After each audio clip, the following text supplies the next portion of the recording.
Suatu saat Rasulullah itu ngendikan begini, nanti saya kata Nabi akan nyafaati kalian semua. Sahabat-sahabat tanya, ya Rasulullah dengan sekian miliar orang bagaimana kamu mengenali kita?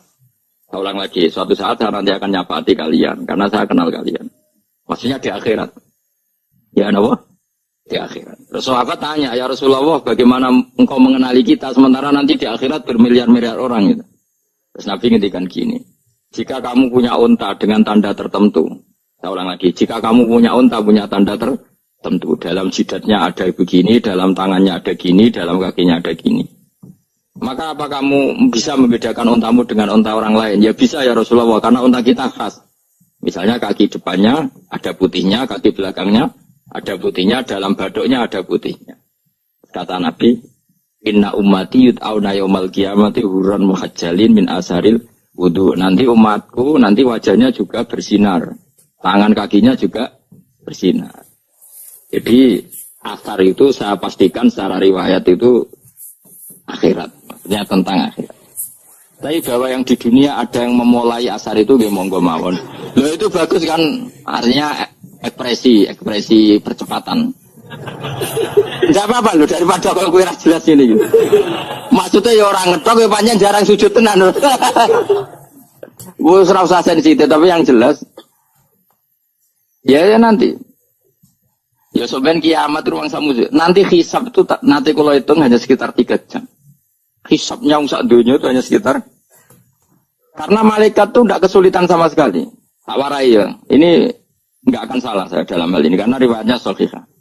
Kenapa hisab itu hanya butuh mau rubu'un nahar 1/4 dari siang enggak? Anggap saja siang itu 6 jam atau 12 jam itu aja terserah. Kalau 12 separuhnya kan 6 ya. Seperti 1/4-nya berarti 3. Itu gini. Jadi nanti di mahsyar itu kan yauma tabyaddu wujuh wa taswaddu wujuh. Yaudah yang kafir itu gelap, hilang. Wajahnya, tubuhnya semuanya gelap. Yang mukmin itu semuanya terang. Jadi sudah yang tabyaddu wujuh wa taswaddu wujuh otomatis terus ningkat. Terus pergerakannya itu delala yang tabyaddu wujuh itu ke kanan, yang taswaddu wujuh ke kiri. Maka kamu jangan punya sinar yang kelap-kelip. Nanti kena bego yang karena nggak jelas tadi. Maka kamu harus sinarnya yang sejelas-jelasnya. Hurran muhajjalin min asaril. Untuk bila perlu nur kamu sampai menembus langit saat itu. Makanya ketika orang mukmin sudah nurnya ada di muka, ada di tangan, masih ngendikan Rabbana atmim lana nurona karena takut masih kena bego tadi.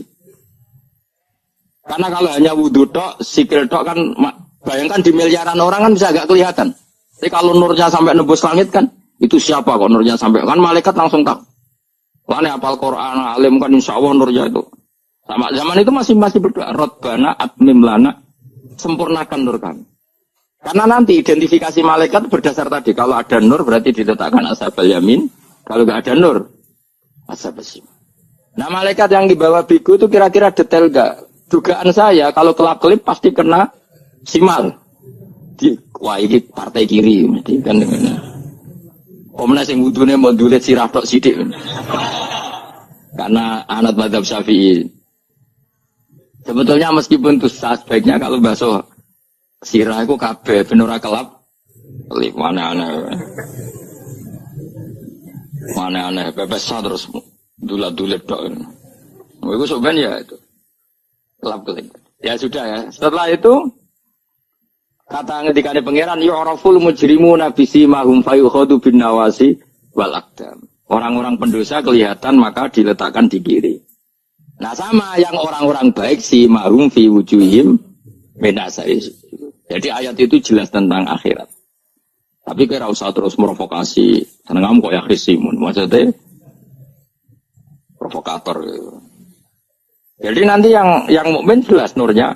Dan nur ini nanti dengan kadar iman kamu, perilaku kamu. Ada yang kelap-kelip, ada yang... Nah yang kelap-kelip ini yang kena bigo itu tadi.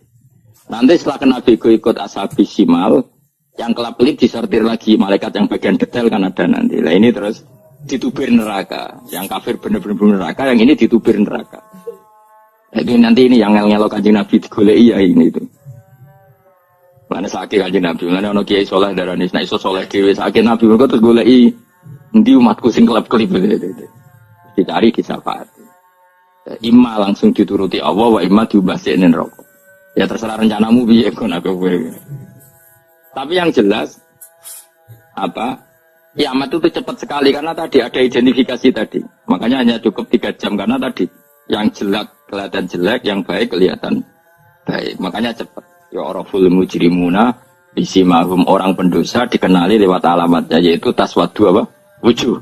Kalau orang baik dikenali lewat tabyadu wujuh. Nah terus setelah nyingkir, ini ngono tak warai kiamat. Setelah nyingkir, itu faduri babenahum bisuril lahu bab. Setelah tersingkir tadi, terus lalu ada pintu penghalang, pintu pemisah. Nah pintu pemisah tadi yang sisi kanan langsung jadi surga, yang sisi kiri jadi neraka. Itu disebut faduri babenahum bisuril lahu bab batinu fi rahmatu wa dhahiruhu min kibalihil adab. Yang pintu arah kanan otomatis wilayah surga, yang pintu kiri otomatis wilayah neraka. Nah problemnya ketika penutupan pintu itu dah yang kelap-kelip itu katut kemana ini yang makanya kamu jangan malak partai yang apa kelap-kelip yang nggak jelas itu koalisi kemana ya. Kalau partai besar kan bisa nyalon presiden, partai kecil ini kan ikut mana ini kan tinggal sore 1%, 2% ini kan repot. Lu coba misalnya nur kamu 2%, berarti gelap kamu kan 98%. Kira-kira malaikat mengkategorikan kemana coba? Ayo jawab. Gelap. Loh, kode semangat. Padahal itu bagian dari kamu. Kalau satu tubuh itu sinarnya hanya 2%, kira-kira kategorinya itu partai gelap, partai terang.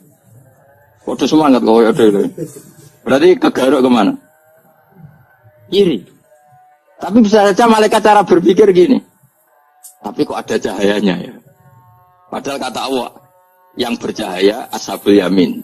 Kan nggak ada bilang cahaya terang. Bisa saja malaikat, alhamdulillah berpikir begitu. Ya nanti kita rayu saja supaya berpikir ini kan, yang penting ada cahaya. Kan Allah tidak bilang terang apa kelap-kelip. Ya mungkin saja asal ada cahaya, dikategorikan lahu nur, punya apa? Nur. Tapi yang jelas saat itu pun yang sudah punya cahaya masih berdoa, Rabbana atsmim lana nurona. Ya Allah, saya mohon sekali nur-nur kami sempurna. Jadi ini saya bantu teman-teman yang hafid-hafid supaya tahu maknanya ya. Dan yang nggak hafid ya dengar ya. Kalau nur itu penting. Makanya Nabi itu kayak apa? Nabi itu orang super. Itu kalau ngendikan Muhammad al-min fauqi nuran wa min tahti nuran wa an yamini nuran wa an simali nuran. Sampai terakhir Nabi masih mendoa untuk dirinya waj'al li nuran, dan semua tubuh saya jadi nur. Saya Nabi sudah gitu. Ya Allah, jadikan sisi depanku nur, belakang kami nur, kanan nur, kiri nur, terakhir itu apa? Waj'alni nuron, dan doa semoga semua tubuh saya jadi nur. Itu termasuk doa yang sering saya baca. Karena saya takut kelap-kelip tadi, ini bahaya ini kalau malaikat. Saya tidak tahu cara berpikir malaikat tadi. Apa ngitung 98% maka dikategorikan apa? Gelap, apa dihitung nurnya saja? Wong instruksinya Allah kan yang ada nur ashabul yamin. Meskipun kelap-kelip kan punya nur. Saya tidak tahu nanti ikut 2% ikut mana kalau di partai koalisi? Ikut yang menang biasanya, ikut yang apa? Ya paham ya, makanya saya mohon kalau wudhu itu usahakan sempurna, terutama wudhu sholat. Kalau nggak wudhu sholat itu sebaiknya nggak sempurna, supaya ada bedanya wudhu sholat sama wudhu tidak sholat. Rasulullah itu masyhur gitu ya. Rasulullah itu kadang tawaddu'a wudhu'an khafifan, wudhu yang sederhana, yaitu hanya sekali-sekali dan tidak sempurna. Ketika ditanya as-sholat ya Rasulullah, tidak. Misalnya saya habis makan, mau tidur, biasanya ya wudhu. Tapi tentu tidak perlu sesempurna kayak wudhu sholat, biar ada bedanya. Rasulullah juga gitu. Beberapa kali beliau wudhu, tapi tidak sesempurna wudhunya untuk sholat. Masyhur itu di riwayat tawaddu'a wudhu'an khafifan duna wudhu'ihi lis sholat. Tapi kalau wudhu untuk sholat, asbaghal wudhu, menyempurnakan wudhu. Jadi supaya ada bedanya wudhu sholat dan wudhu tidak sholat. Saya gak wong reso ngaji, podo kabeh. Abu Bakar ya gitu. Ono wong poso sunat kok nyediakno buka dimarahin. Istrinya pernah nyediakan buka beliau untuk puasa sunat. Itu embernya dipecahi Pak Abu Bakar. Ditanya, kenapa gitu? Apakah kamu akan menyaingi Ramadan?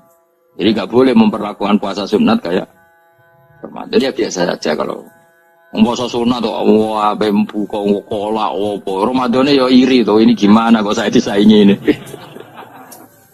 Jadi kabeh itu ada proporsinya, ada apa? Makanya megang Quran ya wudu, megang wudu. Nah, kabeh gitaran terus wudu, pengiran tersinggung. Piye kok menjaga gitar wudu?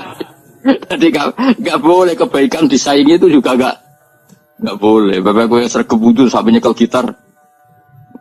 Untuk Quran tersinggung, wah semen ibu gak sembunyi kan. Malaikat panitia kan dia tersinggung. Kabeh itu kan ada proporsinya, apa? Ada proporsi. Itu hebatnya Rasulullah. Jadi kalau beliau wudu, bahkan wudu itu wudu li sholat sama tidak sholat itu. Misalnya sholat sunat. Sholat sunat itu kamu mampu ngadeg boleh nggak duduk? Boleh. Kalau sholat fardu nggak boleh, biar ada bedanya. Fardu itu spesial, nggak boleh, harus berdiri. Kalau sunat pun harus berdiri. Fardu tersinggung. Iya sunat kok nyanyi aku kan gitu kayak. Ya, makanya sholat fardu wajib berdiri ya. Sholat sunat boleh duduk meskipun mampu ya. Nggak boleh sama. Sholat sunat pun harus berdiri. Berarti ada sunat menyaingi fardu. Ya jelas ya. Jadi aturan main itu harus jelas. Nggak boleh. Makanya Abu Bakar itu nggak mau kalau ada orang puasa sunat kemudian apa? Abdullah bin Mas'ud lebih parah. Dia itu tukang nyuwepeng orang yang selalu sholat duha. Makanya saya itu duha itu jarang, karena takut kena sweepingnya siapa? Abdullah bin Mas'ud. Itu ada orang khusyuk tiap hari duha, di sweeping sama dia. Apakah kamu menjadikan sholat ini jadi fardu? Kok buat lakoni bedino? Awas nak buat lakoni bedino. Di era akhir duha dilakoni bedino. Perkara ini butuh duit. Itu kalau zaman Abdullah bin Mas'ud kena sweeping apa? Karena berarti menandingi far. Yes, kira usah anut ilmu ku bahaya jadi sensitif. Cuma ini kan ilmu tetap tak utarakan biar kamu tahu, nggak boleh fardu disaingi itu nggak. Coba kan banyak ketentuannya tadi. Contoh paling gampang itu apa? Kalau sholat fardu boleh, nggak boleh apa? Duduk. Sholat sunat boleh duduk. Sholat sunat boleh di kendaraan sesuai jalannya kendaraan. Ayo nama tawajjahat bi rohilatu. Kalau sholat fardu, kalau kamu naik unta harus turun untuk memastikan di kiblat.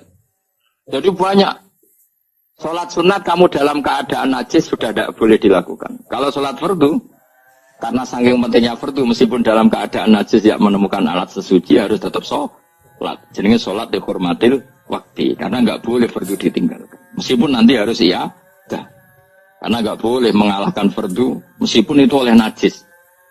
Jadi misalnya kamu pergi hanya bawa satu celana, kemudian di terminal atau apa kena najis, kena uyah sampean misalnya. Kamu harus tetap wudu dan sholat. Karena nggak boleh fardu ditinggalkan. Meskipun nanti harus karena sholat kamu tidak sempurna. Dalam keadaan celana kamu najis, boleh nggak sholat sunat? Oh nggak boleh. Karena kalau fardu itu darurat memang suatu yang harus, maka dilakukan. Tapi kalau kamu dalam keadaan nggak suci, nggak boleh melakukan sholat apa? Sunat. Karena fardu itu spesial apa? Spesial. Bun kalau terus nanya. Wamtazil yauma ayyuhal mujrimun.